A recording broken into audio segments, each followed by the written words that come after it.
Hello everyone and welcome to Jens Petter Hauge FC, aka Rabona TV. What a display from him against Spurs. Kane also can't stop scoring, Mbappe with a hat-trick. So much more. Welcome to UCL This Week. I'm Adrian. You are kind for joining me, and if you didn't watch the matches, I've got you. But you could have watched it on DAZN in select territories like Canada or in Spanish in the USA. So if you're thinking of checking it out, use my link in the description. Thank you so much. I have the sun on my face. Let's hit it.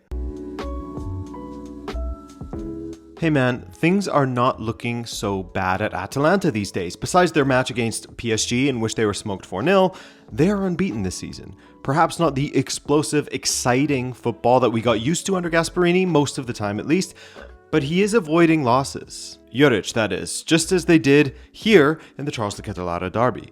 It was looking like Club Brugge was going to come away with a big result. My man Christos Zolis with a lovely goal. Quick feet on the edge of the box. Send the defender one way, cut the other, curl it inside the post. Lovely stuff from him. Love watching him play. It was a pretty even first half as far as attacking threat from each side went. But in the second half, a goal down, Atalanta went into overdrive as far as their attacking thrust. It was a shooting gallery, man. They had 14 attempts in the second half alone. To put this into perspective for you, XG is good for a general idea, not a hard statistic, but their 2.96 expected goals, 2.41 were from the second half. So in the end, a penalty brought them level, and then man of the match Mario Pasalic nodding one in at the back post in the 87th minute to win it, Ladea with their first 3 points. The scoreline in this game is one that everybody expected, right?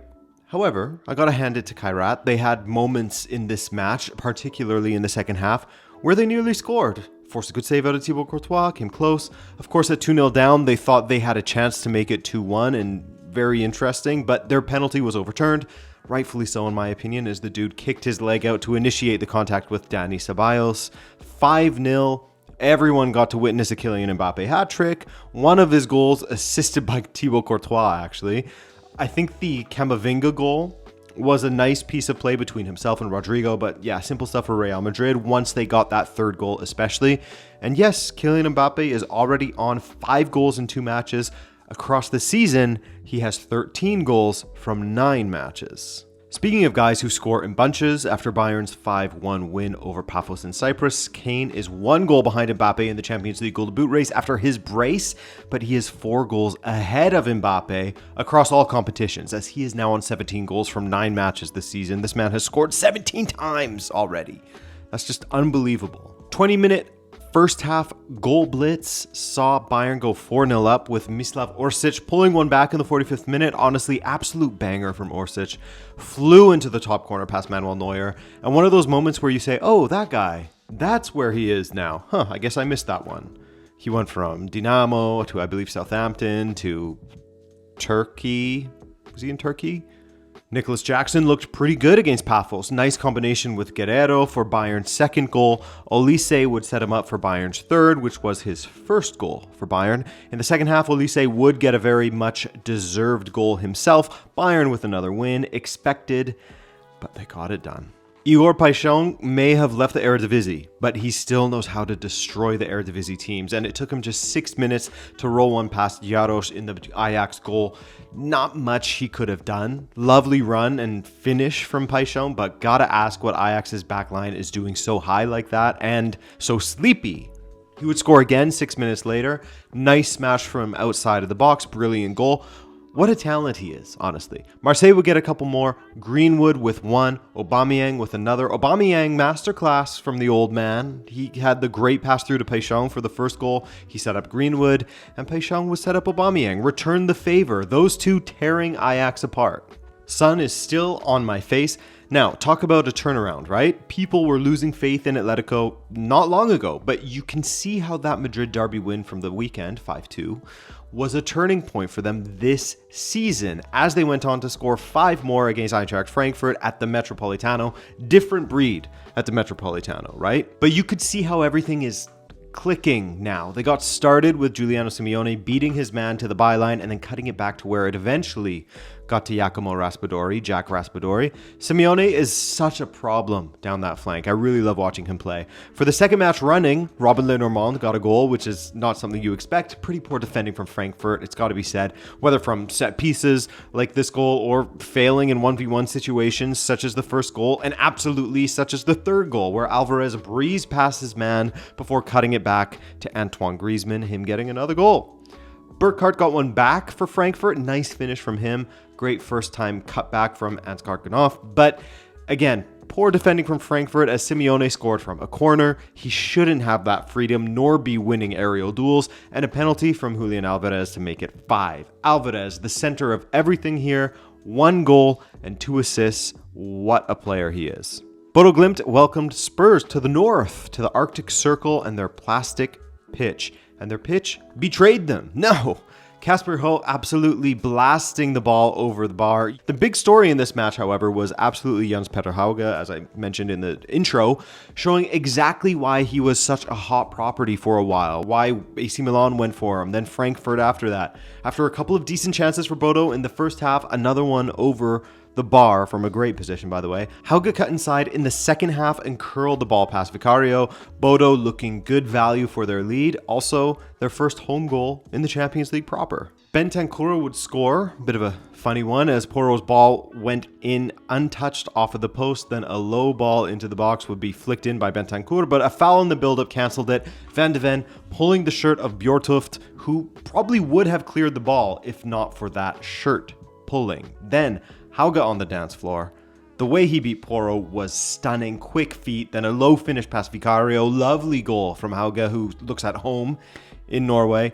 But from 2-0 up, cue the Tottenham turnaround. Porro with a great whipped-in ball that Van de Ven got to. That's Captain Van de Ven, by the way. And in the 87th minute, it could have been game over as Hauge made another nice play in squaring to Helmerson. But Helmerson saw his strike hit the bar. Gotta say, some leaky Spurs defenses at times absolutely get atable, and Helmerson would rue that because Spurs would go in the opposite direction, and a smash and grab goal would bounce off the keeper, then off the defender Gundersen, and in for an own goal. Rough for Bodo. Deserving winners. Came close again in stoppage time to making a 3-2, but it ends 2-2. Inter got their second win in as many matches with a 3-0 win over Slavia Praha. Lautaro Martinez with a brace, Denzel Dumfries with the other, the opener from Lautaro. Easiest goal of his life. Horrible play from Slavia keeper Stanek to put it on a plate for Lautaro. Awful. Easy money for him. Another great performance from Marcus Thuram as well, who is starting this season very well. No goals to speak of for him. He came close. But Thuram would set up Dumfries, beat his man well, then rolled it to Dumfries for the flicked finish. 2-0, second half. Danger from that left side again. This time, Alessandro Bastoni to Lautaro. Boom. 3-0. Inter roll along. 2 wins from 2. Two teams who are not in fantastic form here facing off. Honestly, more of the highlights surrounding this match are of, Mourinho getting custard creams from a guy who worked at Chelsea for over 50 years and came back just to give him those custard creams. Mourinho hugging a lady who has worked at Chelsea for forever as well and who got on really well with Mourinho. Mourinho saying, I'll always be a blue, but I'm not. I'm a red, but I'm still a blue, but I'm a red now. All of that stuff. When it comes to the game itself, it was entertaining, I found, if I was a neutral. Plenty of fight in both teams, a little bit of scrap. Chelsea getting the win via an own goal from Rios. Nice squared ball from Garnacho, which probably would have been turned in by Enzo or George if Rios hadn't touched it. Still wish he would have dealt with it better, though, considering that was what decided the game. Benfica came alive in the last 30 minutes, left it way too late. Chelsea hanging on at times, but still dangerous in transition given the speed they carry in the attack. Arsenes played in behind quite a few times. Sudikov looking dangerous, but Chelsea hold on for a 1-0 win. Caicedo, massive performance in the midfield. Chalobah and Cucurella impressive in that back line as well. Chelsea bounced back. Benfica still winless. Absolutely the biggest result of the day. A big upset, but like I said in the preview, getting Galatasaray as your top 4 team and especially having to play them away, very difficult and unlucky, especially with the quality players that they have at their club now, right? Another dysfunctional performance from Liverpool overall, though Arne Slot has pointed out that they aren't so far off. To which I would agree for the most part. This was a better performance than the weekend against Crystal Palace, but not much better. And coming up against a Galatasaray side like this with what feels like a defense that has weakened slightly in comparison to last season, Liverpool's that is, not helping at all that Konate is making big errors in defense all of a sudden, lost his head a little bit. But the penalty itself in the first half, a bit soft from the referee in my opinion, but you'd expect a side like Liverpool to be able to recover from that, given the weapons they have on the pitch.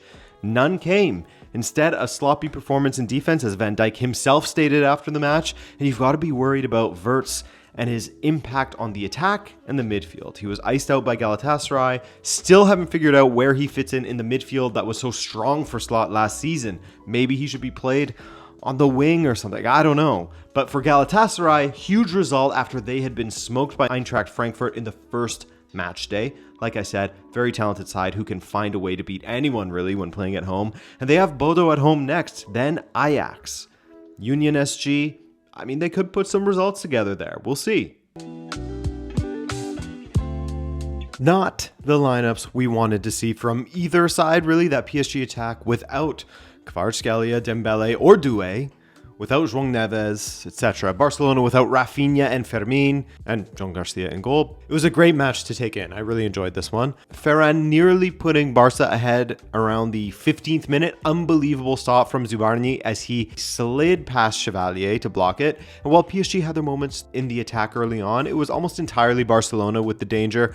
And it was Rashford playing a brilliant ball into Ferran to make it 1-0. Great ball, really well-timed run from Torres as well. But then PSG got more into it, and most of their dangerous moments in the attack came from Nuno Mendes in that first half. A lot was made of him versus Yamal, and a battle played out nicely with both looking dangerous, and Nuno Mendes drove forward with the ball a few times to cause issues, one of which he played the ball to Seni Mayulu, who took a touch to set himself and then strike low past Szczesny. After PSG found that first goal, they started to turn the screw a lot more. If not for Barcola being anything but composed when it comes to finishing, perhaps they would have taken the lead in the 41st minute.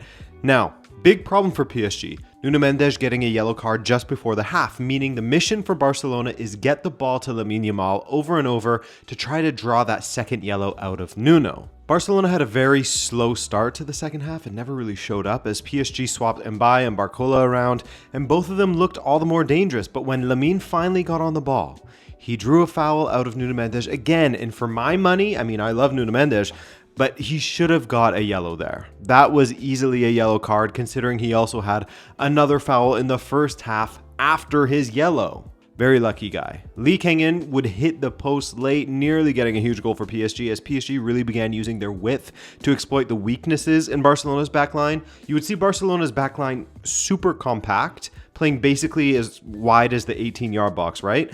Where PSG would just occupy the flanks and have tons of space to run into.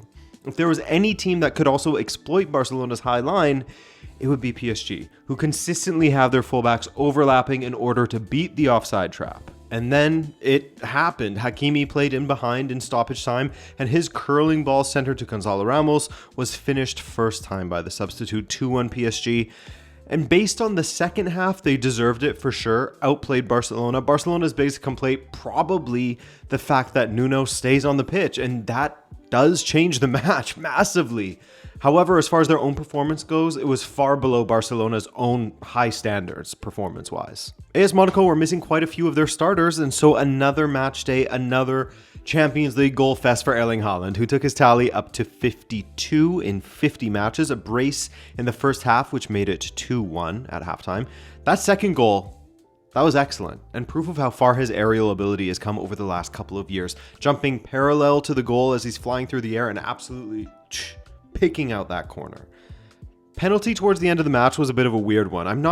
I was kind of undecided on it at first. On the one hand, it seems a bit like, well, Gonzalez is just going for the ball as he has the right to. But then if that happens anywhere else on the pitch, it's a high boot and a foul. So I guess it's a foul. Not sure how else you can really look at it, because just saying he's playing the ball, that's what he's supposed to do, has never been a valid defense for that situation happening outside of the box. So it's unfortunate for City, I can tell you that. But I think it was a penalty. You know, you're going to call that outside of the box. So Unfortunate, but yes. What do you guys think? What's your take on it? By the way, that brace from Erling Haaland takes him past Thierry Henry in the all-time top scorers for the Champions League. 11 in 8 matches across all competitions right now. Newcastle United were very good value for their 4-0 win over Union SG in Belgium. Nick Woltemade with a cheeky goal from Sandro Tonali's strike, just diverting it past the stranded keeper. Didn't know a ton about it, but he gets the credit for it. Anthony Gordon then converted 2 penalties, both to the same spot on the right side to make it 3-0. And finally, Harvey Barnes finished off a lightning-quick counterattack from Newcastle to make it 4-0. As I said, well-deserved win for Newcastle. Nice bounce back after that 2-1 loss to Barcelona. Hey now, Karabag, hello. 2 wins on the trot, 2-0 at home against FC Copenhagen. I mean, are these guys going through? They need about 5 more points from their remaining 6 matches-ish. And if they can pull it off, I mean, watch out. Arteta rotated some positions for this one, namely letting Trossard and Martinelli, the heroes from match day 1, get a start.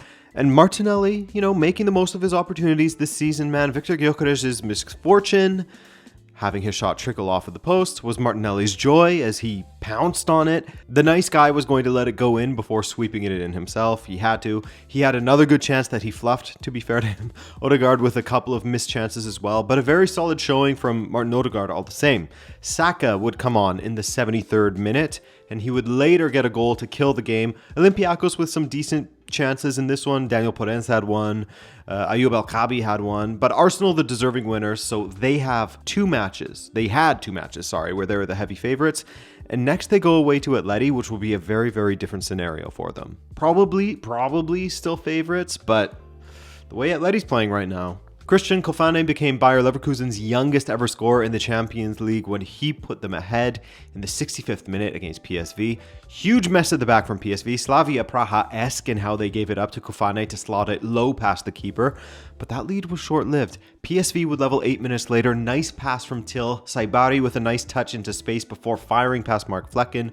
1-1 the final there. Both teams still searching for their first wins. Borussia Dortmund are so good at home under Niko Kovac, it's crazy, and their match against Athletic Club, no exception. Adeyemi with a nice ball through the 6-yard box that Daniel Svensson just snuck past Unai Simon, nearly kept that one out. In the second half, Guirassy set up Chukwuemeka, with Guirassy getting one himself later on after Athletic had some hope for a while. They scored. Then in the dying minutes, Julian Brandt with a nice low finish past the keeper near side. 4-1. Nice win from Dortmund as they have 4 points from their first 2 matches. Well, a player from last season, a lone player, mind you, this is why you never fall in love with a lone player, coming back to haunt Juve. That's not why you never fall in love with a lone player. But anyway, after spending a good portion of the first half 1-0 down away to Villarreal, Federico Gatti brought Juve level, and Chico Conceição put them ahead shortly after that. Wow, the comeback was on. 2-1 win. Looked like it was going to be a big win for Juventus after that. 4-4 draw in the previous match day, until Renato Vega headed it from a corner kick to make it 2-2 in the 90th minute. Great header from him. La Ceramica going crazy. Pretty sick stadium. Would love to go to a game there. Disappointment for Tudor on the other side of a late equalizer this time. Napoli hosting Sporting, and after losing to AC Milan last weekend, there were some worries. Is Kevin De Bruyne making Napoli worse by taking away from McTominay? Is Napoli going to have a sophomore slump with Conte? Lots of questions. Well, welcoming Sporting to the Maradona. Kevin De Bruyne put in a great performance to silence some of the doubters. At least for now, he was at the heart of the opener in this match as he drove forward from midfield, then played a perfectly weighted through ball to Rasmus Højlund, and he finished low past the onrushing Rui Silva, right under him actually. Cool finish from a guy who was anything but cool at United previously, and he looks quite happy so far and settled in Napoli, or settling. Sporting would get one back as Luis Suarez converted from the penalty spot, but the combo of De Bruyne and Rasmus Højlund would strike again. De Bruyne wide on the left, nice curling ball into Højlund, who bravely went for it with Rui Silva coming out to get it, and the Dane beats him with a glancing header to make it 2-1 Napoli, and they get the win. So just a quick look at the table here before we wrap up. 6 teams have 2 wins from 2 matches, as you can see. That includes Karabag. They play Athletic Club next. Can they make it 3 from 3? As things stand, well, just after 2 matches, Bodo are in the top 24 who would advance with 2 draws, just like Leverkusen and Juve, but Leverkusen, they're in the bottom. They're, well, actually not the bottom, because at the very bottom, there are 4 teams that are pointless. Kylian Mbappe leads the way with 5 goals, while Kane and Haaland are close behind, the 3 most prolific attackers in general at the moment, and Anthony Gordon as well, can't forget him. And Michael Olise is the leader on the assists column so far, with quite a few guys on 2 assists. And that will do it, my friends. Thanks as always for joining me. That's it for the content this week, but we will be back sometime early next week, Monday or Tuesday. International break next week. All right, later guys.